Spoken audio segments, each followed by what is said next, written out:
నమస్తే న్యూస్ 24 తెలుగుకి స్వాగతం. నా పేరు రవలి. వార్తల్లోని ముఖ్యాంశాలు ఇప్పుడు చూద్దాం. రాజానగరం నియోజకవర్గం శాసనసభ్యులు జక్కంపూడి రాజా దివాన్ చెరువు గ్రామ పంచాయతీ పరిధిలో గడప గడపకు మన ప్రభుత్వం కార్యక్రమం నిర్వహించారు. ప్రతి గడపకు తిరుగుతూ ముఖ్యమంత్రి వైఎస్ జగన్మోహన్ రెడ్డి వైఎస్ఆర్ కాంగ్రెస్ పార్టీ ప్రభుత్వంలో ప్రవేశపెట్టిన సంక్షేమ పథకాలు పూర్తి స్థాయిలో అందుతున్నాయో లేదో తెలుసుకుంటూ, ఏమైనా కారణాలతో ఎవరికైనా అందట్లేదేమో అని తెలుసుకుంటూ, అందని వారికి సంబంధిత అధికారుల ద్వారా ఆదేశాలు జారీ చేశారు. చాలామంది మధ్యతరగతి ప్రజలు, పేదవారు ఇళ్ల స్థలాల కోసం అభ్యర్థించారు. ఈ విషయమై ఎమ్మెల్యే జక్కంపూడి రాజా వారికి మాట ఇస్తూ, రానున్న ఎలక్షన్కి ముందుగానే ఎలక్షన్ కోడ్ రాకముందే ఇళ్ల స్థలాలు అందిస్తామన్నారు. ఈ కార్యక్రమంలో స్థానిక నాయకులు ఉమాకాంత్, సర్పంచులు, సచివాలయ సిబ్బంది, పార్టీ కార్యకర్తలు పాల్గొన్నారు.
చూపిస్తారండి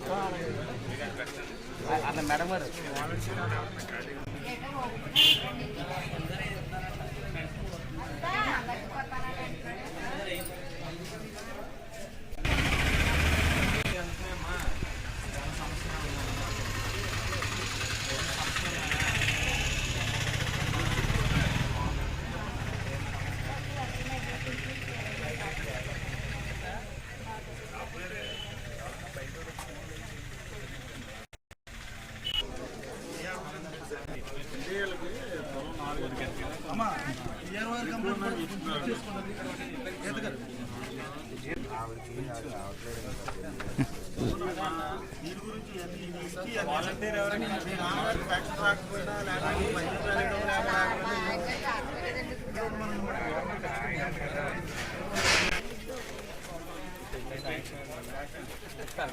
ఎలక్షన్ లో మీకు పంట పిల్లలు బాగా చదువుకుంటారా?